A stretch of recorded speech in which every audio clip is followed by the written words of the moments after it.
ਆਪ ਲਿਹੋ ਤੁਮ ਕਥਾ ਸੁਧਾਰੀ। ਸਤਨਾਮ ਸ੍ਰੀ ਵਾਹਿਗੁਰੂ ਸਾਹਿਬ ਜੀ। ਦੋਹਰਾ ਸੁਣ ਕਰ ਬੋਲਿਓ ਬਿਪਰ ਤਬ, ਭਾਖਾ ਬਾਣੀ ਏਹ ਸੰਸਕ੍ਰਿਤ ਹਮ ਕਹੋ ਰਚ ਹੈ, ਪਠੈ ਸੁਨਹਿ ਤਰ ਨੇਹ। ਵਾਹਿਗੁਰੂ ਜੀ ਕਾ ਖਾਲਸਾ ਵਾਹਿਗੁਰੂ ਜੀ ਕੀ ਫਤਿਹ। ਗੁਰੂ ਮਹਾਰਾਜ ਦੀ ਗੋਦ ਵਿੱਚ ਸੁਭਾਇਮਾਨ ਗੁਰੂ ਰੂਪ ਸਾਧ ਸੰਗਤ ਜੀ, ਸੰਧਿਆ ਦੇ ਦੀਵਾਨਾਂ ਵਿੱਚ ਆਪ ਜੀ ਨੇ ਗੁਰਬਾਣੀ ਦੇ ਕੀਰਤਨ ਦਾ ਆਨੰਦ ਮਾਣਿਆ ਹੈ। ਧੰਨ ਧੰਨ ਸਾਹਿਬ ਸਤਿਗੁਰੂ ਮਹਾਰਾਜ ਜੀ ਗੁਰੂ ਅਰਜਨ ਦੇਵ ਪੰਚਮ ਪਾਤਸ਼ਾਹ ਜੀ ਸਰੋਵਰ ਦੀਆਂ ਪਰਿਕਰਮਾ ਕਰ ਰਹੇ ਸਨ, ਜਿੱਥੇ ਕਰਮ ਕਾਂਡੀ ਬਾਹਮਣ ਸ੍ਰੀ ਅੰਮ੍ਰਿਤਸਰ ਦੇ ਕਿਨਾਰੇ ਤੇ ਠਾਕੁਰ ਦੀ ਪੂਜਾ ਦਾ ਪਖੰਡ ਕਰ ਰਿਹਾ ਸੀ। ਸਤਿਗੁਰੂ ਮਹਾਰਾਜ ਜੀ ਉਹਦੇ ਕੋਲ ਨਹੀਂ ਰੁਕੇ, ਕੋਲੋਂ ਦੀ ਲੰਘ ਗਏ ਤਾਂ ਉਸਨੇ ਬੜਾ ਗੁੱਸਾ ਕੀਤਾ। ਦੂਸਰੀ ਵਾਰ ਸਤਿਗੁਰੂ ਜਦੋਂ ਉਹਦੇ ਕੋਲ ਆਏ, ਕਹਿਣ ਲੱਗਾ ਤੁਸੀਂ ਮੈਨੂੰ ਬ੍ਰਾਹਮਣ ਜਾਣ ਕੇ ਸਤਿਕਾਰ ਨਹੀਂ ਦਿੱਤਾ ਔਰ ਠਾਕੁਰ ਨੂੰ ਵੀ ਨਮਸਕਾਰ ਨਹੀਂ ਕੀਤੀ। ਮਹਾਰਾਜ ਕਹਿਣ ਲੱਗੇ ਪੰਡਿਤ ਜੀ, ਜੇ ਤੁਹਾਡਾ ਧਿਆਨ ਪਰਮੇਸ਼ਰ ਦੀ ਭਗਤੀ ਵਿੱਚ ਹੁੰਦਾ ਤੇ ਅਸੀਂ ਤੁਹਾਨੂੰ ਨਮਸਕਾਰ ਕਰਦੇ, ਔਰ ਤੁਹਾਡਾ ਤਾਂ ਕੰਮ ਕਾਰਾਂ ਵਿੱਚ ਦੁਨੀਆ ਦੇ ਧੰਦਿਆਂ ਵਿੱਚ ਮਨ ਗਿਆ ਹੋਇਆ ਸੀ, ਬਿਰਤੀ ਤੁਹਾਡੀ ਇਕਾਗਰ ਨਹੀਂ ਸੀ ਪ੍ਰਭੂ ਚਰਨਾਂ ਵਿੱਚ, ਇਸ ਕਰਕੇ ਅਸੀਂ ਤੁਹਾਨੂੰ ਨਮਸਕਾਰ ਨਹੀਂ ਕੀਤੀ। ਦੂਸਰੀ ਗੱਲ, ਤੁਸੀਂ ਠਾਕੁਰ ਪੱਥਰ ਨੂੰ ਮੰਨੀ ਬੈਠੇ ਹੋ, ਸਾਡਾ ਠਾਕੁਰ ਤਾਂ ਸਦਾ ਹੀ ਬੋਲਦਾ ਹੈ, ਹਮਾਰਾ ਠਾਕੁਰ ਸਦ ਬੋਲੰਤਾ, ਸਰਬ ਜੀਆਂ ਕੋ ਦਾਨ ਦੇਤਾ। ਹਰ ਇੱਕ ਪ੍ਰਾਣੀ ਮਾਤਰ ਦੇ ਵਿੱਚ ਸਾਡਾ ਠਾਕੁਰ ਬੈਠਾ ਹੋਇਆ। ਘਟ ਘਟ ਮੈਂ ਹਰਜੂ ਬਸੈ ਸੰਤਨ ਕਹਿਓ ਪੁਕਾਰ, ਘਟ ਘਟ ਵਿੱਚ ਉਹਦਾ ਵਾਸਾ ਹੈ। ਸਾਡਾ ਠਾਕੁਰ ਕਿਤੇ ਗਿਆ ਨਹੀਂ, ਹਰ ਥਾਂ ਤੇ ਪਰਿਪੂਰਨ ਵਿਆਪਕ ਸਾਡਾ ਠਾਕੁਰ ਸਾਰਿਆਂ ਦੀਆਂ ਅਰਦਾਸਾਂ ਸੁਣਦਾ, ਸਭ ਦੇ ਕਾਜ ਰਾਸ ਕਰਦਾ, ਸਭ ਉਹਦੇ ਆਸਰੇ ਤੇ ਜਿਉਂਦੇ ਹਨ। ਜਦੋਂ ਮਹਾਰਾਜ ਜੀ ਇਸ ਤਰ੍ਹਾਂ ਦੇ ਬਚਨ ਕਹੇ ਤਾਂ ਪੰਡਿਤ ਕਿਰਤਾਰਥ ਹੋਇਆ, ਪਰ ਉਸਨੇ ਇੱਕ ਹੋਰ ਸਵਾਲ ਕਰ ਦਿੱਤਾ। ਆਓ ਉਹ ਸੁਣੀਏ ਕੀ ਕਹਿੰਦਾ ਹੈ। ਪਿਆਰ ਨਾਲ ਆਖੋ ਸਤਿਨਾਮ ਸ੍ਰੀ ਵਾਹਿਗੁਰੂ ਸਾਹਿਬ ਜੀ, ਸਤਿਨਾਮ ਸ੍ਰੀ ਵਾਹਿਗੁਰੂ ਸਾਹਿਬ ਜੀ। ਦੋਹਰਾ ਸੁਣ ਕਰ ਬੋਲਿਓ ਬਿਪਰ ਤਬ, ਉਹ ਬ੍ਰਾਹਮਣ ਗੁਰੂ ਸਾਹਿਬ ਦੀ ਬਾਣੀ ਸੁਣ ਕੇ ਬੋਲਿਆ, ਭਾਖਾ ਬਾਣੀ ਇਹ। ਗੁਰੂ ਜੀ, ਇਹ ਜਿਹੜੀ ਤੁਹਾਡੀ ਬਾਣੀ ਹੈ ਇਹ ਭਾਸ਼ਾ ਵਿੱਚ ਹੈ, ਦੇਸ਼ ਭਾਸ਼ਾ ਵਿੱਚ ਹੈ।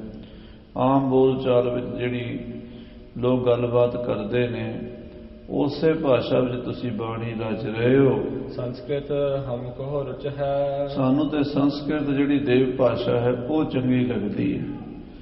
ਅਸੀਂ ਉਸ ਗ੍ਰੰਥ ਨੂੰ ਪੜ੍ਹਦੇ ਹਾਂ, ਉਸ ਪੋਥੀ ਨੂੰ ਪੜ੍ਹਦੇ ਹਾਂ, ਉਸ ਨੂੰ ਪ੍ਰਮਾਣਿਕ ਮੰਨਦੇ ਹਾਂ ਜਿਹੜੀ ਪੋਥੀ ਸੰਸਕ੍ਰਿਤ ਵਿੱਚ ਲਿਖੀ ਹੋਵੇ। ਹਾਂਜੀ, ਪਠੈ ਸੁਨਹਿ ਤਰ ਨੇਹ। ਅਸੀਂ ਸੰਸਕ੍ਰਿਤ ਵਿੱਚ ਹੀ ਪ੍ਰਮਾਤਮਾ ਦਾ ਗਿਆਨ ਪੜ੍ਹਦੇ ਹਾਂ, ਸੁਣਦੇ ਹਾਂ। ਜਿਵੇਂ ਵੇਦਾਂ ਵਿੱਚ ਸੰਸਕ੍ਰਿਤ ਹੈ, ਸ਼ਾਸਤਰਾਂ ਵਿੱਚ ਵੀ ਸੰਸਕ੍ਰਿਤੀ ਹੈ, ਫਿਰ ਸ੍ਰੀਮਦ ਭਾਗਵਤ ਗੀਤਾ, ਰਮਾਇਣ, ਇਤਿਹਾਸ ਔਰ ਹੋਰ ਜਿਹੜੇ ਗ੍ਰੰਥ ਹਨ ਉਹ ਸਾਰੇ ਸੰਸਕ੍ਰਿਤ ਵਿੱਚ, ਉਹ ਅਸੀਂ ਪੜ੍ਹਦੇ ਹਾਂ, ਉਹਨੂੰ ਅਸੀਂ ਪ੍ਰਮਾਣ ਮੰਨਦੇ ਹਾਂ। ਆਕਲ ਛੰਦ ਪ੍ਰਮਾਣ ਕਰਹਿ ਤਿਸ ਕੇਰਾ। ਅਸੀਂ ਉਹਦਾ ਹੀ ਪ੍ਰਮਾਣ ਮੰਨਦੇ ਹਾਂ, ਉਹਨੂੰ ਹੀ ਜਾਣਦੇ ਹਾਂ, ਉਹਦਾ ਹੀ ਅੱਗੇ ਪ੍ਰਮਾਣ ਦਿੰਦੇ ਹਾਂ। ਹਾਂਜੀ, ਕਲਿਆਣ ਸੁਦੇਤ ਉਚੇਰਾ। ਸਾਡਾ ਵਿਸ਼ਵਾਸ ਇਹ ਹੈ ਕਿ ਸੰਸਕ੍ਰਿਤ ਭਾਸ਼ਾ ਹੀ ਕਲਿਆਣ ਕਰਨ ਵਾਲੀ ਹੈ। ਉਹ ਦੇਵ ਭਾਸ਼ਾ ਹੈ, ਪ੍ਰਮਾਤਮਾ ਦੇ ਮੂੰਹ ਤੋਂ ਨਿਕਲੀ ਭਾਸ਼ਾ ਹੈ। ਹਾਂਜੀ, ਸੁਰਬਾਣੀ ਜਾਣੋ ਸੋਈ। ਉਸ ਨੂੰ ਦੇਵਤਿਆਂ ਦੀ ਬੋਲੀ ਕਹਿੰਦੇ ਹਨ। ਸੰਸਕ੍ਰਿਤ ਜਿਹੜੀ ਹੈ ਉਹ ਦੇਵ ਭਾਸ਼ਾ ਹੈ। ਅਸੀਂ ਉਹਦੇ ਵਿੱਚ ਲਿਖੇ ਹੋਏ ਗ੍ਰੰਥਾਂ ਨੂੰ ਪ੍ਰਮਾਣਿਕ ਮੰਨਦੇ ਹਾਂ। ਪਠ ਵਿਦਿਆ ਦੇ ਸਭ ਕੋਈ। ਮਹਾਰਾਜ ਜੀ, ਉਹਨੂੰ ਪੜ੍ਹ ਕੇ, ਵਿਦਿਆ ਪੜ੍ਹ ਕੇ ਗਿਆਨ ਲੈ ਸਕਦਾ, ਹਰ ਕੋਈ ਲੈ ਸਕਦਾ। ਹਾਂਜੀ, ਕਿਆ ਭਾਖਿਆ ਤੇ ਹੋ ਜਾਵੇ। ਹਾਂ, ਇਹ ਜਿਹੜੀ ਭਾਸ਼ਾ ਤੁਸੀਂ ਆਮ ਬੋਲੀ 'ਚ ਬਾਣੀ ਰਚਦੇ ਹੋ ਗੁਰੂ ਜੀ, ਇਹਦੇ ਨਾਲ ਕੀ ਹੁੰਦਾ? ਇਹਦੇ ਨਾਲ ਕਿਸੇ ਦਾ ਕਲਿਆਣ ਨਹੀਂ ਹੋ ਸਕਦਾ। ਸਾਡਾ ਵਿਸ਼ਵਾਸ ਇਹ ਹੈ ਵੀ ਬੋਲੀ ਜਿਹੜੀ ਹੈ ਸੰਸਕ੍ਰਿਤ ਠੀਕ ਹੈ, ਉਹਦੇ ਵਿੱਚ ਹੀ ਗ੍ਰੰਥ ਲਿਖਣੇ ਚਾਹੀਦੇ, ਆਮ ਬੋਲੀ ਵਿੱਚ ਗ੍ਰੰਥ ਨਹੀਂ ਲਿਖਣੇ ਚਾਹੀਦੇ। ਹਾਂਜੀ, ਜਿਹੇ ਲੋਕ ਨਹੀਂ ਮੰਨ ਲਿਆਵੇ। ਕਿਉਂਕਿ ਇਹਨੂੰ ਲੋਕ ਮੰਨਦੇ ਨਹੀਂ, ਲੋਕ ਇਹ 'ਤੇ ਵਿਸ਼ਵਾਸ ਨਹੀਂ ਕਰਦੇ। ਜਿਹੜੀ ਬਾਣੀ ਤੁਸੀਂ ਰਚਦੇ ਹੋ ਗੁਰੂ ਜੀ। ਹਾਂਜੀ, ਕਿਮ ਕਰ ਹੈ ਸ਼ੁਭ ਗਤ ਇਹੀ। ਇਹ ਤੁਹਾਡਾ ਕਲਿਆਣ ਕਿਵੇਂ ਕਰ ਸਕਦੀ ਹੈ ਜਦੋਂ ਇਹਦੇ ਤੇ ਵਿਸ਼ਵਾਸ ਹੀ ਨਹੀਂ ਹੋ ਸਕਦਾ। ਹਾਂਜੀ, ਜਿਸ ਬਿਖੈ ਜੁਗਤ ਨਹਿ ਕੇਹੀ। ਇਹਦੇ ਵਿੱਚ ਕੋਈ ਜੁਗਤੀ ਨਹੀਂ, ਕੋਈ ਪ੍ਰਮਾਣ ਨਹੀਂ ਹੈ ਵੀ ਭਾਸ਼ਾ ਦੇ ਗ੍ਰੰਥਾਂ ਨੂੰ ਕੋਈ ਮਾਨਤਾ ਨਹੀਂ। ਗ੍ਰੰਥ ਤਾਂ ਸੰਸਕ੍ਰਿਤ ਵਿੱਚ ਹੀ ਹੋਣਾ ਚਾਹੀਦਾ। ਹਾਂਜੀ, ਸੁਨ ਬੋਲੇ ਗੁਰੂ ਪ੍ਰਬੀਨਾ। ਇਹ ਸੁਣ ਕੇ ਮਹਾਰਾਜ ਸਾਹਿਬ ਸ੍ਰੀ ਗੁਰੂ ਅਰਜਨ ਦੇਵ ਸੱਚੇ ਪਾਤਸ਼ਾਹ ਜੀ ਬੋਲੇ, ਬਿਨ ਭਾਖਾ ਸੰਸਕ੍ਰਿਤ ਹੀਨਾ।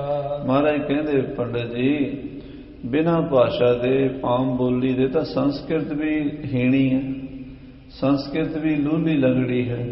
ਜੇ ਆਮ ਬੋਲੀ ਨਾ ਹੋਵੇ ਤੇ ਤੁਸੀਂ ਸੰਸਕ੍ਰਿਤ ਲੋਕਾਂ ਨੂੰ ਨਹੀਂ ਸਮਝਾ ਸਕਦੇ।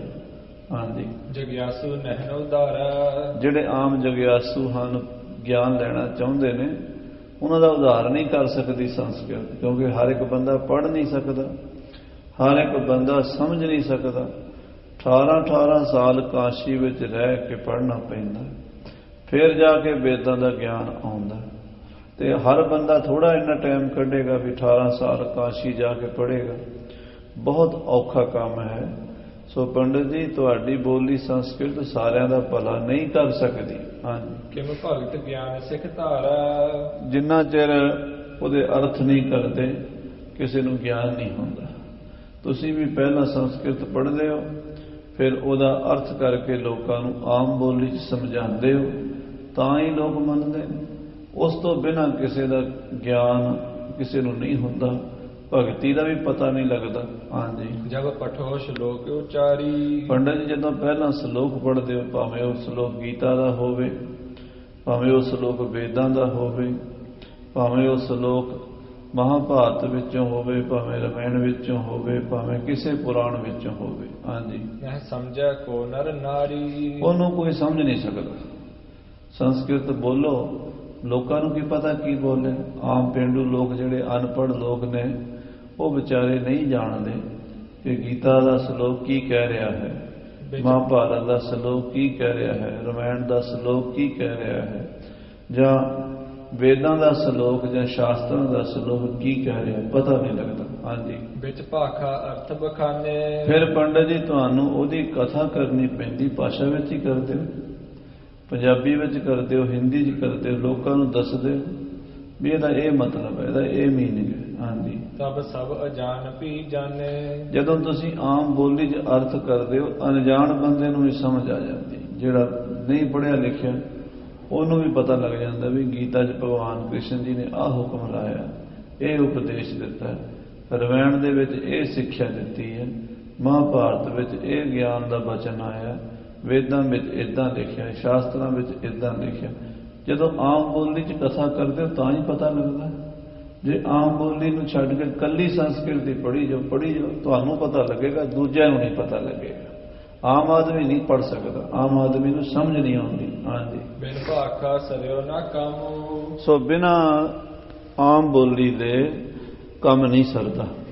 ਆਮ ਬੋਲੀ ਤੋਂ ਬਿਨਾਂ ਪ੍ਰਚਾਰ ਵੀ ਨਹੀਂ ਹੁੰਦਾ, ਆਮ ਬੋਲੀ ਤੋਂ ਬਿਨਾਂ ਲੋਕਾਂ ਦਾ ਕਲਿਆਣ ਵੀ ਨਹੀਂ ਹੁੰਦਾ। ਹਾਂਜੀ, ਉਪਦੇਸ਼ ਨਾ ਭਾ ਅਭਿਰਾਮੋ। ਇਸ ਕਰਕੇ ਸਾਰਿਆਂ ਨੂੰ ਉਪਦੇਸ਼ ਨਹੀਂ ਮਿਲਦਾ। ਸੰਸਕ੍ਰਿਤ ਪੜ੍ਹ ਕੇ ਥੋੜੇ ਜਿਹੇ ਬੰਦੇ ਗਿਆਨ ਲੈ ਸਕਦੇ ਆ, ਆਮ ਬੋਲੀ ਦੇ ਨਾਲ ਸਾਰਿਆਂ ਨੂੰ ਗਿਆਨ ਮਿਲ ਸਕਦਾ ਹੈ। ਹਾਂਜੀ, ਕਲਿਆਣ ਨਾ ਸਿੱਖ ਕੋ ਕੀਨਾ। ਇੰਨਾ ਗਿਆਨ ਹੋਵੇ ਤੇ ਉਹਦੇ ਨਾਲ ਸਿੱਖਾਂ ਦਾ ਕਲਿਆਣ ਨਾ ਹੋਵੇ, ਫਿਰ ਕੀ ਫਾਇਦਾ। ਸੰਸਕ੍ਰਿਤ ਦੇ ਗ੍ਰੰਥ ਬੜੇ ਮਹਾਨ ਹਨ, ਪਰ ਉਹਦੇ ਅਰਥ ਤਾਂ ਤੁਹਾਨੂੰ ਪੰਜਾਬੀ 'ਚ, ਹਿੰਦੀ 'ਚ, ਆਮ ਬੋਲੀ 'ਚ ਕਰਨੇ ਪੈਣੇ ਆ। ਜੇ ਤੁਸੀਂ ਕਹੋ ਵੀ ਉਹ ਐਡੇ ਮਹਾਨ ਗ੍ਰੰਥ ਲੋਕਾਂ ਨੂੰ ਸੁਣਾਈ ਜਾਓ, ਜੇ ਪੜ੍ਹੀ ਜਾਓ, ਸਮਝ ਕਿਸੇ ਨੂੰ ਨਹੀਂ ਆਉਣੀ। ਹਾਂਜੀ, ਜਿਸ ਬਿਨਾ ਭਈ ਫਲਹੀਨਾ। ਸੋ ਆਮ ਬੋਲੀ ਤੋਂ ਬਿਨਾਂ, ਆਮ ਭਾਸ਼ਾ ਤੋਂ ਬਿਨਾਂ ਸੰਸਕ੍ਰਿਤ ਵੀ ਲੂਲੀ ਹੈ, ਲੰਗੜੀ ਹੈ, ਉਹ ਵੀ ਹੀਣੀ ਹੈ, ਉਹਦਾ ਵੀ ਪ੍ਰਚਾਰ ਨਹੀਂ ਹੋ ਸਕਦਾ। ਹਰ ਬੰਦੇ ਨੂੰ ਸਮਝ ਨਹੀਂ ਆਈ, ਪੜ੍ਹੀ ਜਾਓ ਕੀ ਫਾਇਦਾ, ਜਿੰਨਾ ਚਿਰ ਅਗਲੇ ਨੂੰ ਪਤਾ ਹੀ ਨਹੀਂ ਲੱਗਾ ਵੀ ਕੀ ਕਹਿੰਦੇ ਆ। ਹਾਂਜੀ, ਲਖ ਮੂਲ ਸੁਭਾਖਾ ਯਾਤੇ। ਇਸ ਕਰਕੇ ਜਿਹੜੀ ਭਾਸ਼ਾ ਹੈ, ਆਮ ਬੋਲੀ ਹੈ, ਉਹ ਗਿਆਨ ਪ੍ਰਾਪਤ ਕਰਨੇ ਦਾ ਮੁੱਢ ਹੈ, ਸਾਧਨ ਹੈ। ਅਸੀਂ ਉਹਦੇ ਵਿੱਚ ਹੀ ਲੋਕਾਂ ਨੂੰ ਉਪਦੇਸ਼ ਦੇ ਰਹੇ। ਗੁਰੂ ਨਾਨਕ ਦੇਵ ਜੀ ਨੇ ਸੰਸਕ੍ਰਿਤ ਵਿੱਚ ਬਾਣੀ ਰਚ ਸਕਦੇ ਸੀ ਮਹਾਰਾਜ, ਪਰ ਨਹੀਂ ਰਚੀ। ਮਹਾਰਾਜ ਨੇ ਆਖਿਆ ਇੰਨੀ ਮਿਹਨਤ ਕਰਕੇ ਲੋਕ ਵਿਚਾਰੇ ਕਿਵੇਂ ਪੜ੍ਹਨਗੇ, ਹਰ ਬੰਦਾ ਕਿੱਥੇ ਇੰਨਾ ਸਿਰ ਖਪਾਏਗਾ। ਪਹਿਲਾਂ ਘਰ ਦੇ ਕੰਮਕਾਰ ਛੱਡੋ, ਕਾਸ਼ੀ ਜਾਓ, ਫਿਰ ਕਾਸ਼ੀ ਜਾ ਕੇ 18 ਸਾਲ ਉੱਥੇ ਰਹੋ, ਫਿਰ ਸਮਝ ਆਉਂਦੀ ਸੰਸਕ੍ਰਿਤ। ਫਿਰ ਵੀ ਸਾਰਿਆਂ ਨੂੰ ਨਹੀਂ, ਕਈਆਂ ਨੂੰ ਮੋਟੀ ਬੁੱਧੀ ਹੋਣ ਕਰਕੇ ਸਮਝ ਨਹੀਂ ਆਉਂਦੀ। ਜੇ ਕੋਈ ਬਹੁਤ ਤੀਕਸ਼ਣ ਬੁੱਧੀ ਵਾਲਾ ਹੋਵੇ ਤਾਂ ਪੜ੍ਹ ਸਕਦਾ, ਸਾਰੇ ਨਹੀਂ ਪੜ੍ਹ ਸਕਦੇ। ਫਿਰ ਸੰਸਕ੍ਰਿਤ ਪੜ੍ਹਨ ਲਈ ਜਾਤਾਂ ਦਾ ਵੀ ਫਰਕ ਹੈ। ਬ੍ਰਾਹਮਣ ਪੜ੍ਹ ਸਕਦਾ ਹੈ ਜਾਂ ਖੱਤਰੀ ਪੜ੍ਹ ਸਕਦਾ ਹੈ। ਛੋਟੀਆਂ ਜਾਤਾਂ ਦੇ ਲੋਕ ਨਹੀਂ ਪੜ੍ਹ ਸਕਦੇ, ਤੇ ਫਿਰ ਇਸਤਰੀ ਵੀ ਨਹੀਂ ਪੜ੍ਹ ਸਕਦੀ। ਇਹ ਪਾਬੰਦੀਆਂ ਲੱਗੀਆਂ ਹੋਈਆਂ ਸੰਸਕ੍ਰਿਤ ਵੇਦਾਂ ਨੂੰ ਪੜ੍ਹਨ ਤੇ, ਜਿਹੜੀਆਂ ਗੁਰੂ ਮਹਾਰਾਜ ਦੀ ਬਾਣੀ ਕਰਕੇ ਨਹੀਂ ਹਨ। ਬਾਣੀ ਨੂੰ ਇਸਤਰੀ ਵੀ ਪੜ੍ਹ ਸਕਦੀ ਹੈ, ਬਾਣੀ ਨੂੰ ਹਿੰਦੂ ਵੀ ਪੜ੍ਹ ਸਕਦਾ ਹੈ, ਮੁਸਲਮਾਨ ਵੀ ਪੜ੍ਹ ਸਕਦਾ ਹੈ, ਬਾਣੀ ਨੂੰ ਬ੍ਰਾਹਮਣ ਵੀ ਪੜ੍ਹ ਸਕਦਾ ਹੈ, ਖੱਤਰੀ ਵੀ ਪੜ੍ਹ ਸਕਦਾ ਹੈ, ਵੈਸ਼ ਵੀ ਪੜ੍ਹ ਸਕਦਾ ਹੈ, ਸ਼ੂਦਰ ਵੀ ਪੜ੍ਹ ਸਕਦਾ ਹੈ। ਗੁਰਬਾਣੀ ਦੀ ਸਮਝ ਵੀ ਸਾਰਿਆਂ ਨੂੰ ਆਉਂਦੀ ਹੈ। ਸੰਸਕ੍ਰਿਤ ਦੀ ਸਮਝ ਪੰਡਤ ਜੀ ਤੁਹਾਡੇ ਵਰਗਿਆਂ ਨੂੰ ਤਾਂ ਆਉਂਦੀ ਹੋਊ, ਆਮ ਬੰਦੇ ਨੂੰ ਨਹੀਂ ਆਉਂਦੀ। ਹਾਂਜੀ, ਜੇ ਪਠੇ ਸਕਲ ਬਰਸਾਤੇ। ਹਾਂ, ਗੁਰਬਾਣੀ ਤਾਂ ਮਹਾਰਾਜ ਗੁਰੂ ਨਾਨਕ ਦੇਵ ਜੀ ਨੇ ਆਮ ਬੋਲੀ 'ਚ ਸਭ ਨੂੰ ਸਮਝ ਆਉਣ ਵਾਲੀ ਬੋਲੀ 'ਚ ਰਚੀ ਹੈ। ਜਿਹਨੂੰ ਪੜ੍ਹ ਕੇ ਸਾਰਿਆਂ ਦਾ ਭਲਾ ਹੋਵੇ, ਸਾਰਿਆਂ ਦਾ ਕਲਿਆਣ ਹੋਵੇ, ਘੱਟ ਤੋਂ ਘੱਟ ਪੜ੍ਹਿਆ ਬੰਦਾ ਵੀ ਸਮਝ ਜਾਏ। ਸਾਧ ਸੰਗਤ ਜੀ, ਸਾਡੇ ਜਿਹੜੇ ਬਜ਼ੁਰਗ ਸੀ ਅੱਜ ਤੋਂ 50 ਸਾਲ ਪਹਿਲਾਂ, ਉਹਨਾਂ ਨੂੰ ਗੁਰਬਾਣੀ ਪੜ੍ਹਨ ਲੱਗੇ ਟੀਕਿਆਂ ਦੀ ਲੋੜ ਨਹੀਂ ਸੀ ਪੈਂਦੀ। ਕਿਉਂ? ਉਹ ਬੋਲੀ ਆਮ ਬੋਲਦੇ ਸੀ ਪਿੰਡਾਂ, ਜਦੋਂ ਇਹ ਬੋਲੀ ਹੁੰਦੀ ਸੀ, ਗੁਰਬਾਣੀ ਪੜ੍ਹੀ ਸਮਝ ਆ ਗਈ ਫਟਾਫਟ। ਹੁਣ ਜਦੋਂ ਦੀ ਅੰਗਰੇਜ਼ੀ ਆਈ ਹੈ ਨਾ ਸਾਡੇ ਘਰਾਂ ਵਿੱਚ, ਪੰਜਾਬ ਵਿੱਚ ਵੀ, ਇੱਥੇ ਵੀ, ਤੇ ਉਹਦੇ ਕਰਕੇ ਉਹ ਜਿਹੜੀ ਬੋਲੀ ਸੀ ਨਾ ਸਾਡੀ ਆਮ ਅਸੀਂ ਬੋਲਦੇ ਸੀ ਘਰਾਂ ਵਿੱਚ, ਉਹ ਭੁੱਲ ਗਏ। ਉਹਦੇ ਕਰਕੇ ਗੁਰਬਾਣੀ ਤੋਂ ਅਸੀਂ ਥੋੜ੍ਹਾ ਜਿਹਾ ਹੁਣ ਸਾਨੂੰ ਟੀਕੇ ਪੜ੍ਹਨੇ ਪੈਂਦੇ ਆ, ਅਰਥ ਵੇਖਣੇ ਪੈਂਦੇ। ਪਰ ਇਹ ਮਹਾਰਾਜ ਨੇ ਰਚੀ ਇੰਨੀ ਸੌਖੀ ਸੀ ਬਈ ਇਹ ਸਭ ਨੂੰ ਸਮਝ ਆ ਸਕਦੀ ਸੀ। ਹਾਂਜੀ, ਬਿਨ ਸੰਸਕ੍ਰਿਤ ਜੋ ਭਾਖਾ। ਜਿਹੜੀ ਸੰਸਕ੍ਰਿਤ ਤੋਂ ਬਿਨਾਂ ਭਾਸ਼ਾ ਹੈ, ਦੇਸ਼ ਬੋਲੀ ਹੈ, ਵਿੱਚ ਭਗਤ ਗਿਆਨ ਜਿਸ ਰਾਖਾ। ਉਹਦੇ ਵਿੱਚ ਮਹਾਰਾਜ ਨੇ ਬਾਣੀ ਰਚੀ ਹੈ, ਭਗਤੀ ਵੀ ਹੈ, ਗਿਆਨ ਵੀ ਹੈ। ਹਾਂਜੀ, ਸਭ ਸਮਝ ਲਹਿ ਨਰ ਨਾਰੀ। ਹਰ ਇਸਤਰੀ ਪੁਰਸ਼ ਸਮਝ ਸਕਦੇ, ਬੁੱਢੇ ਵੀ, ਬੱਚੇ ਵੀ, ਹਿੰਦੂ ਵੀ, ਮੁਸਲਮਾਨ ਵੀ, ਸਾਰੀਆਂ ਕੌਮਾਂ ਦੇ, ਸਾਰੀਆਂ ਜਾਤਾਂ ਦੇ, ਸਾਰਿਆਂ ਵਰਣਾਂ ਦੇ। 4 ਵਰਣ ਨੇ, ਬ੍ਰਾਹਮਣ, ਖੱਤਰੀ, ਵੈਸ਼, ਸ਼ੂਦਰ। ਵੇਦਾਂ ਪੜ੍ਹਨ ਦਾ ਅਧਿਕਾਰ ਜਾਂ ਬ੍ਰਾਹਮਣ ਦਾ ਹੈ ਤੇ ਜਾਂ ਫਿਰ ਖੱਤਰੀ ਦਾ ਹੈ। ਛੋਟੀਆਂ ਜਾਤਾਂ ਨੂੰ ਵੇਦ ਪੜ੍ਹਨ ਨਹੀਂ ਸੀ ਦਿੰਦੇ, ਅਧਿਕਾਰ ਨਹੀਂ ਸੀ ਦਿੰਦੇ। ਇਹ ਤਾਂ 10ਵੇਂ ਪਾਤਸ਼ਾਹ ਮਹਾਰਾਜ ਗੁਰੂ ਗੋਬਿੰਦ ਸਿੰਘ ਸਾਹਿਬ ਬੜੀ ਕਿਰਪਾ ਕੀਤੀ, 5 ਸਿੰਘ ਕਾਸ਼ੀ ਭੇਜੇ। ਭਾਈ ਗੰਡਾ ਸਿੰਘ ਜੀ, ਕਰਮ ਸਿੰਘ ਜੀ, ਵੀਰ ਸਿੰਘ ਜੀ, ਸੈਣਾ ਸਿੰਘ ਜੀ, ਸੋਭਾ ਸਿੰਘ ਜੀ, 5 ਸਿੰਘ ਮਹਾਰਾਜ ਭੇਜੇ ਕਾਸ਼ੀ ਪੜ੍ਹਨ। ਪੰਡਤਾਂ ਕੋਲ ਜਾ ਕੇ ਕਹਿੰਦੇ ਜੀ ਅਸੀਂ ਵਿੱਦਿਆ ਪੜ੍ਹਨੀ, ਸਾਨੂੰ ਪੜ੍ਹਾਓ। ਉਹ ਪੰਡਤ ਕਹਿੰਦੇ ਅਸੀਂ ਤੁਹਾਨੂੰ ਨਹੀਂ ਪੜ੍ਹਾ ਸਕਦੇ ਕਿਉਂਕਿ ਤੁਸੀਂ ਬ੍ਰਾਹਮਣਾਂ ਦੇ ਘਰ ਜਨਮ ਨਹੀਂ ਲਿਆ। ਜਾਤ ਪੁੱਛੀ ਉਹਨਾਂ ਨੇ। ਹੁਣ ਇਹ ਸਿੰਘ ਵਿਚਾਰੇ ਕੋਈ ਝਿਊਰ ਸੀਗੇ, ਕੋਈ ਜੱਟ ਸੀਗੇ, ਕੋਈ ਨਾਈ ਸੀ, ਕੋਈ ਛੀਂਬੇ ਸੀ, ਵੱਖਰੀਆਂ ਵੱਖਰੀਆਂ ਜਾਤਾਂ ਦੇ ਸਿੰਘ ਸੀਗੇ। ਉਹਨਾਂ ਨੇ ਕਿਹਾ ਨਾ, ਅਸੀਂ ਨਹੀਂ ਪੜ੍ਹਾ ਸਕਦੇ, ਅਸੀਂ ਸਿਰਫ ਬ੍ਰਾਹਮਣ ਨੂੰ ਪੜ੍ਹਾ ਸਕਦੇ ਹਾਂ ਜਾਂ ਖੱਤਰੀ ਨੂੰ ਪੜ੍ਹਾ ਸਕਦੇ ਹਾਂ, ਬਾਕੀਆਂ ਨੂੰ ਅਸੀਂ ਪੜ੍ਹਾ ਨਹੀਂ ਸਕਦੇ। ਉਹਨਾਂ ਸਿੰਘਾਂ ਨੇ ਪੁੱਛਿਆ ਵੀ ਹੋਰ ਕੀ ਤਰੀਕਾ ਹੈ? ਉਹ ਕਹਿੰਦੇ ਦੂਜਾ ਤਰੀਕਾ ਇਹ ਹੈ ਵੀ ਕੋਈ ਸੰਨਿਆਸ ਲੈ ਲਵੇ, ਸੰਨਿਆਸੀ ਬਣ ਜਾਏ, ਯਾਨੀ ਸ਼ਾਦੀ ਨਾ ਕਰਾਵੇ, ਸਾਰੀ ਉਮਰ ਮੈਂ ਵਿਆਹ ਨਹੀਂ ਕਰਾਵਾਂਗਾ, ਇਹ ਪ੍ਰੋਮਿਸ ਕਰੇ। ਗ੍ਰਸਤੀ ਨਹੀਂ ਬਣਾਂਗਾ, ਬੇਹੰਗਮ ਰਵਾਂਗਾ ਸਾਰੀ ਉਮਰ, ਫਿਰ ਅਸੀਂ ਪੜ੍ਹਾ ਸਕਦੇ। ਉਹ ਦੋਵੇਂ ਆਪਸ਼ਨ ਸੁਣ ਕੇ ਸਿੰਘ ਵਾਪਸ ਆਏ। 10ਵੇਂ ਪਾਤਸ਼ਾਹ ਕਲਗੀਧਰ ਪਿਤਾ ਜੀ ਨੂੰ ਬੇਨਤੀ ਕੀਤੀ, ਮਹਾਰਾਜ ਇੱਦਾਂ ਪੰਡਿਤ ਕਹਿੰਦੇ ਆ ਵੀ ਤੁਹਾਨੂੰ ਅਸੀਂ ਜਾਂ ਤਾਂ ਤੁਸੀਂ ਬ੍ਰਾਹਮਣਾਂ ਦੇ ਪੁੱਤਰ ਹੋਵੋ ਤਾਂ ਪੜ੍ਹਾ ਸਕਦੇ ਹਾਂ, ਜਾਂ ਸੰਨਿਆਸੀ ਬਣੋ ਤਾਂ ਪੜ੍ਹਾ ਸਕਦੇ। ਕਲਗੀਧਰ ਕਹਿਣ ਲੱਗੇ ਵੀ ਦੇਖੋ ਵਿੱਦਿਆ ਤਾਂ ਲੈਣੀ ਜ਼ਰੂਰੀ ਹੈ, ਅਸੀਂ ਆਪਣੇ ਸਿੱਖਾਂ ਨੂੰ ਪੜ੍ਹਾਉਣਾ ਹੈ, ਅਨਪੜ੍ਹ ਨਹੀਂ ਰਹਿਣ ਦੇਣਾ ਖਾਲਸਾ ਪੰਥ। ਵਿੱਦਿਆ ਪੰਡਤਾਂ ਕੋਲ ਉਹਨਾਂ ਕੋਲ ਲੈ ਕੇ ਆਉਣੀ ਹੈ। ਹੁਣ ਬ੍ਰਾਹਮਣ ਦੇ ਘਰ ਜਨਮ ਹੋਣਾ ਤਾਂ ਕੁਦਰਤ ਹੁਣ ਹੋ ਨਹੀਂ ਸਕਦਾ, ਜਿੱਥੇ ਹੋ ਗਿਆ ਹੋ ਗਿਆ। ਜਿਹੜੀ ਜਾਤੀ 'ਚ ਸਾਡਾ ਜਨਮ ਹੋ ਗਿਆ ਉਹਨੂੰ ਹੁਣ ਤਾਂ ਬਦਲ ਨਹੀਂ ਨਾ ਸਕਦੇ ਅਸੀਂ ਵੀ ਬ੍ਰਾਹਮਣ ਦੇ ਘਰ ਦੁਬਾਰਾ ਥੋੜ੍ਹਾ ਜਨਮ ਲਵਾਂਗੇ, ਕਿੱਥੇ ਕਿਵੇਂ ਹੋ ਸਕਦਾ? ਇਹ ਤਾਂ ਰੱਬ ਦੇ ਵੱਸ ਹੈ।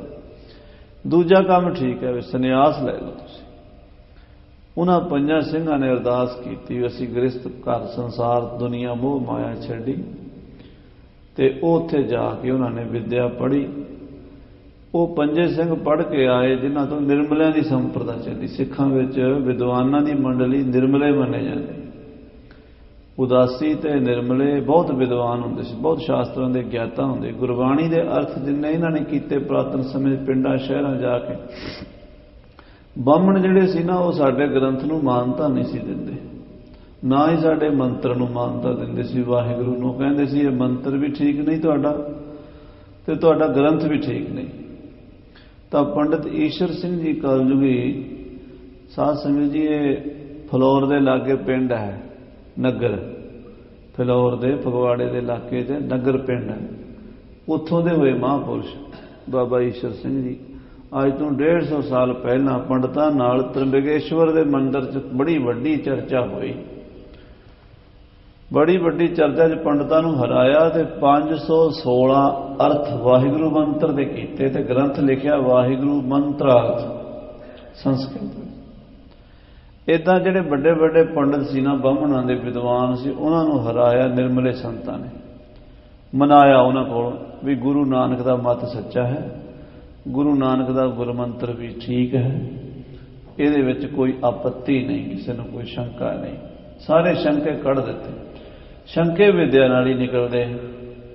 ਦੋ ਤਰ੍ਹਾਂ ਦੇ ਗਿਆਨੀ ਪੁਰਸ਼ ਮੰਨੇ ਬ੍ਰਹਮ ਗਿਆਨੀ, ਇੱਕ ਤਾਂ ਬ੍ਰਹਮਨਿਸ਼ਠੀ, ਇੱਕ ਬ੍ਰਹਮ ਸ਼ਰੋਤਰੀ। ਬ੍ਰਹਮਨਿਸ਼ਠੀ ਕਹਿੰਦੇ ਆ ਜਿਸ ਨੂੰ ਪ੍ਰਮਾਤਮਾ ਤੇ ਪੂਰਨ ਨਿਸ਼ਚਾ ਵਿਸ਼ਵਾਸ ਹੋਵੇ, ਭਗਤੀ ਕਰਦਾ ਹੋਵੇ, ਭਾਵੇਂ ਅਨਪੜ੍ਹ ਵੀ ਹੋਵੇ, ਉਹ ਮੁਕਤ ਹੈ। ਉਹਦੇ ਉੱਤੇ ਜਿਹੜਾ ਕੋਈ ਅੰਨੀ ਸ਼ਰਧਾ ਕਰ ਲਵੇ, ਬਲਾਈਂਡ ਫੇਥ ਕਰ ਲਵੇ, ਉਹ ਵੀ ਮੁਕਤ ਹੈ।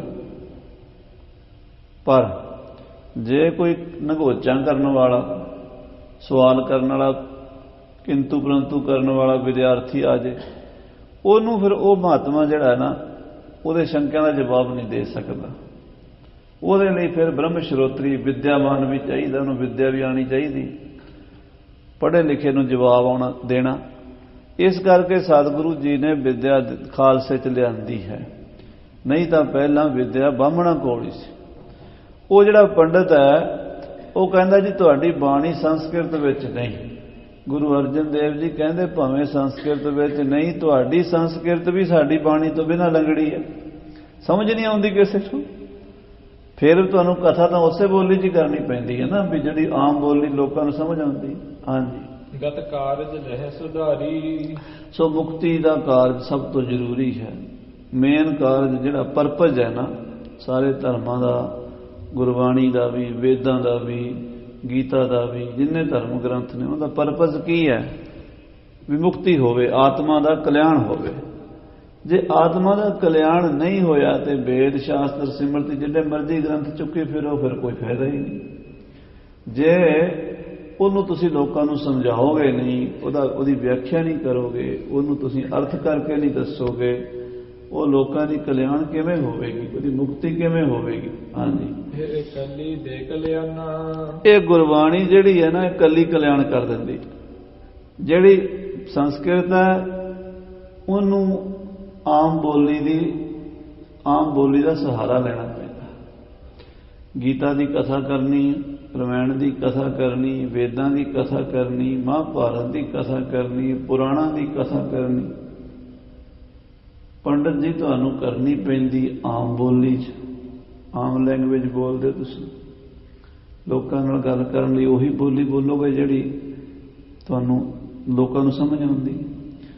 ਤਾਂ ਸੰਸਕ੍ਰਿਤ ਵਾਸਤੇ ਆਮ ਬੋਲੀ ਦਾ ਸਹਾਰਾ ਲੈਣਾ ਪੈਂਦਾ। ਗੁਰੂ ਨਾਨਕ ਸਾਹਿਬ ਨੇ ਬਾਣੀ ਆਮ ਬੋਲੀ 'ਚ ਹੀ ਰਚ ਦਿੱਤੀ ਹੈ ਕਿ ਹੋਰ ਕਿਸੇ ਦਾ ਸਹਾਰਾ ਲੈਣਾ ਹੀ ਨਾ ਪਵੇ, ਛੇਤੀ ਸਿੱਧੀ ਸਮਝ ਆ ਜਾਏ। ਹਾਂਜੀ, ਜੋ ਸੁਣ ਹੈ ਕਮਾਏ ਸੋ ਜਾਣਾ। ਜਿਹੜਾ ਸੁਣੇਗਾ ਕਮਾਏਗਾ ਉਹਦਾ ਕਲਿਆਣ ਹੋ ਜਾਏਗਾ, ਉਹਦਾ ਭਲਾ ਹੋ ਜਾਏਗਾ। ਹਾਂਜੀ, ਪਠ ਕਰ ਹੈ ਵਿਚਾਰ ਸੁਖਿਆਨਾ। ਹਰ ਕੋਈ ਬੰਦਾ ਪੜ੍ਹ ਸਕਦਾ ਹੈ, ਵਿਚਾਰ ਕਰ ਸਕਦਾ ਹੈ। ਸੌਖੀ ਬੋਲੀ ਵਿੱਚ, ਸੌਖੇ ਸ਼ਬਦਾਂ 'ਚ ਗੁਰੂ ਨਾਨਕ ਦੇਵ ਜੀ ਨੇ ਸਾਨੂੰ ਇਹ ਬਾਣੀ ਦਿੱਤੀ ਹੈ। ਹਾਂਜੀ, ਸ਼ੁਭ ਪਠਟ ਕਠਨ ਕੁਛ ਹੈ ਨਾ। ਇਹਨੂੰ ਪੜ੍ਹਨਾ, ਸੁਣਨਾ, ਮੰਨਣਾ ਕਠਨ ਕੋਈ ਨਹੀਂ, ਔਖਾ ਕੋਈ ਨਹੀਂ। ਅਨਪੜ੍ਹ ਤੋਂ ਅਨਪੜ੍ਹ ਬੰਦਾ ਵੀ ਗੁਰਬਾਣੀ ਪੜ੍ਹ ਕੇ ਸੁਣ ਕੇ ਗਿਆਨੀ ਬਣ ਸਕਦਾ ਹੈ। ਹਾਂਜੀ, ਦਿਨ ਥੋਰਨ ਲਹਿ ਕਲਿਆਣਾ। ਥੋੜੇ ਦਿਨਾਂ 'ਚ ਗੁਰਬਾਣੀ ਪੜ੍ਹੀ ਜਾ ਸਕਦੀ, ਸਿੱਖੀ ਜਾ ਸਕਦੀ। ਸੰਸਕ੍ਰਿਤ ਪੜ੍ਹਨੀ ਬਹੁਤ ਔਖੀ, ਕਈ ਸਾਲ ਤਾਂ ਸਾਧ ਸੰਗਤ ਜੀ ਲਘੂ ਸਿਧਾਂਤ ਕੌਮੁਦੀ ਦੇ ਸੂਤਰ ਕੰਠ ਕਰਨ ਤੇ ਲੱਗ ਜਾਂਦੇ। ਜਦੋਂ ਉਹਨੂੰ ਜ਼ਬਾਨ ਵਿਆਕਰਨ ਨੂੰ ਕੰਠ ਕਰਦੇ ਨਾ 2-2 2.5 ਸਾਲ ਸਾਰੇ ਕੰਮ ਛੱਡ ਕੇ ਫਿਰ ਇਕੱਲਾ ਗ੍ਰਾਮਰ ਹੀ ਕੰਠ ਕਰਨਾ 2-2.5 ਸਾਲ ਦੇ ਅੰਦਰ। ਉਸ ਤੋਂ ਬਾਅਦ ਫਿਰ ਉਹਦੇ ਅਰਥ ਸਮਝਣੇ, ਫਿਰ ਉਸ ਤੋਂ ਬਾਅਦ ਦੂਸਰੀਆਂ ਚੀਜ਼ਾਂ ਚੱਲ ਪੈਂਦੀਆਂ ਨੇ, ਨਿਰੁਕਤ, ਕਲਪ, ਸਿੱਖਿਆ, ਜੋਤਿਸ਼। ਫਿਰ ਜਾ ਕੇ 18 ਸਾਲ ਦੀ ਪੜ੍ਹਾਈ ਤੋਂ ਬਾਅਦ ਫਿਰ ਵੇਦ ਨੂੰ ਪੜ੍ਹਨ ਦਾ, ਉਹ ਵੇਦ ਤੱਕ ਪਹੁੰਚਦਾ ਹੈ। ਸਤਿਗੁਰਾਂ ਦੀ ਬਾਣੀ ਬ੍ਰਹਮ ਵੇਦ ਹੈ, ਤਾਂ ਕਿ ਬਾਣੀ ਵੇਦ ਸਨ। ਜਿਹਨਾਂ ਮਹਾਂਪੁਰਸ਼ਾਂ ਦੇ ਅੰਦਰ ਬ੍ਰਹਮ ਗਿਆਨ ਹੈ ਉਹਨਾਂ ਦੀ ਬਾਣੀ ਵੇਦ ਹੈ। ਜੋ ਬੋਲ ਦਿੱਤਾ ਉਹ ਵੇਦ ਹੀ ਹੈ। ਸਤਿਗੁਰੂ ਕਹਿਣ ਲੱਗੇ ਇਹ ਗੁਰੂ ਨਾਨਕ ਸਾਹਿਬ ਦੀ ਬਾਣੀ ਧੁਰ ਤੋਂ ਆਈ ਹੈ। ਇਸ ਕਰਕੇ ਪੰਡਤ ਜੀ ਇਹ ਤੁਸੀਂ ਸ਼ੰਕਾ ਨਾ ਕਰੋ ਵੀ ਇਹ ਸੰਸਕ੍ਰਿਤ ਨਹੀਂ ਰਚੀ। ਸੰਸਕ੍ਰਿਤ ਵਿੱਚ ਰਚੀ ਹੁੰਦੀ ਤਾਂ ਵੀ ਤੁਸੀਂ ਅਰਥ ਕਰਨ ਲਈ ਫਿਰ ਆਮ ਬੋਲੀ ਵਰਤਣੀ ਸੀ। ਗੁਰੂ ਸਾਹਿਬ ਨੇ ਆਮ ਬੋਲੀ 'ਚ ਗਿਆਨ ਦੇ ਦਿੱਤਾ ਹੈ। ਹਾਂਜੀ, ਸੁਣ ਪਠਿਆ ਕਮਾਵ ਹੈ ਨਾਨਾ। ਇਹਨੂੰ ਬੇਅੰਤ ਜੀਵ ਪੜ੍ਹਨਗੇ, ਬੇਅੰਤ ਜੀਵ ਦੀ ਕਮਾਈ ਕਰਨਗੇ, ਬੇਅੰਤ ਜੀਵ ਇਹਦੇ ਆਸਰੇ ਤੇ ਭਵ ਸਾਗਰ ਤੋਂ ਤਰਨਗੇ। ਹਾਂਜੀ, ਦੋਹਰਾ ਚਾਹਤ ਨਹੀਂ ਸਹਾਇਤਾ। ਇਹ ਗੁਰਬਾਣੀ ਨੂੰ ਕਿਸੇ ਹੋਰ ਬੋਲੀ ਦੀ ਸਹਾਇਤਾ ਦੀ ਲੋੜ ਨਹੀਂ, ਯਾਨੀ ਟੀਕਾ ਕਰਨ ਦੀ, ਅਰਥ ਕਰਨ ਦੀ, ਉਹਦੇ ਬਹੁਤ ਸਾਰੇ ਪੜ੍ਹਾਈਆਂ ਕਰਨ ਦੀ ਲੋੜ ਨਹੀਂ ਹੈ। ਹਾਂਜੀ, ਸੰਸਕ੍ਰਿਤ ਕੀ ਇਹੋ। ਸੰਸਕ੍ਰਿਤ ਦੇ ਵਿੱਚ ਬੜੀ ਮਦਦ ਲੋੜ ਪੈਂਦੀ। ਸੰਸਕ੍ਰਿਤ ਵਿੱਚ ਸਾਨੂੰ ਪਹਿਲਾਂ ਗ੍ਰਾਮਰ ਪੜ੍ਹਨਾ ਪਏਗਾ, ਨਿਰੁਕਤ ਪੜ੍ਹਨਾ ਪਏਗਾ, ਫਿਰ ਛੰਦ ਸ਼ਾਸਤਰ ਪੜ੍ਹਨਾ ਪਏਗਾ, ਫਿਰ ਜਾਵੇਗੀ ਤੇ ਉਹਦੀ ਸਮਝ ਆਏਗੀ। ਹਾਂਜੀ, ਕਟਕ ਮੋਹ ਕੋ ਬਿਕਟ ਜੋ ਮੋਹ ਦੀਆਂ ਫੌਜਾਂ ਚੜ੍ਹ ਕੇ ਆ ਰਹੀਆਂ ਨੇ ਜੀਵ ਨੂੰ ਮਾਰਨ ਵਾਸਤੇ, ਕਟ ਲੇਹਾ ਦੇਹੋ, ਗੁਰਬਾਣੀ ਉਹਨੂੰ ਕੱਟ ਕੇ ਸੁੱਟ ਦਿੰਦੀ ਹੈ। ਗੁਰਬਾਣੀ ਮੋਹ ਦਾ ਨਾਸ਼ ਕਰ ਦਿੰਦੀ ਹੈ। ਜਦੋਂ ਮੋਹ ਮਿਟ ਜਾਂਦਾ ਗਿਆਨ ਹੋ ਜਾਂਦਾ। ਆਖੋ ਸਤਿਨਾਮ ਸ੍ਰੀ ਵਾਹਿਗੁਰੂ। ਸਾਨੂੰ ਗੁਰਬਾਣੀ ਦਾ ਗਿਆਨ ਕਿਉਂ ਨਹੀਂ ਹੁੰਦਾ ਸਾਧ ਸੰਗਤ ਜੀ? ਗੁਰਬਾਣੀ ਸਾਡੇ ਹਿਰਦੇ 'ਚ ਕਿਉਂ ਨਹੀਂ ਵਸਦੀ?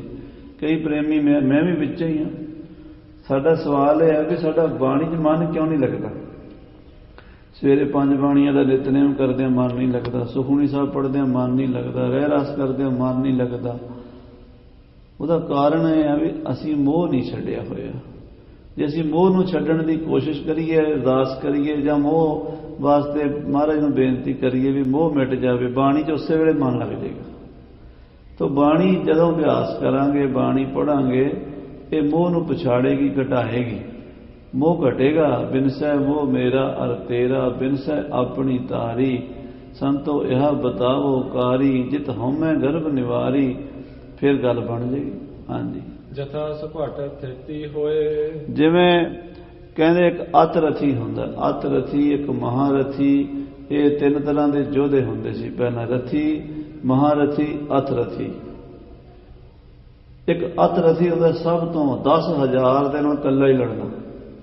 10,000 ਬੰਦੇ ਨਾਲ ਇਕੱਲਾ ਜਿਹੜਾ ਜੰਗ ਕਰੇ ਉਹਨੂੰ ਕਹਿੰਦੇ ਅਤ ਰਥੀ। ਹਾਂਜੀ, ਲੜਤ ਨਾ ਚਾਹਤ ਸਹਾਏ। ਉਹ ਅਤ ਰਥੀ ਇਕੱਲਾ 10,000 ਨਾਲ ਲੜਦਾ, ਕਿਸੇ ਦੂਜੇ ਦੀ ਹੈਲਪ ਨਹੀਂ ਲੈਂਦਾ। 10,000 ਨਾਲ ਲੜਦਾ, ਕਿਸੇ ਨੂੰ ਨਾਲ ਲੈ ਕੇ ਨਹੀਂ ਜਾਂਦਾ, ਇਕੱਲਾ ਹੀ ਜਾਂਦਾ। ਹਾਂਜੀ, ਅਣਗਿਣ ਸ਼ਤਰੂ ਸੈਨ ਕੋ, ਅਣਗਿਣਤ ਦੁਸ਼ਮਣਾਂ ਦੀ ਫੌਜ ਨੂੰ, 10 ਦੁਸ਼ਮਣਾਂ ਦੇ ਦਲਾਂ ਨੂੰ ਇਕੱਲਾ ਹੀ ਝੱਲ ਲੈਂਦਾ।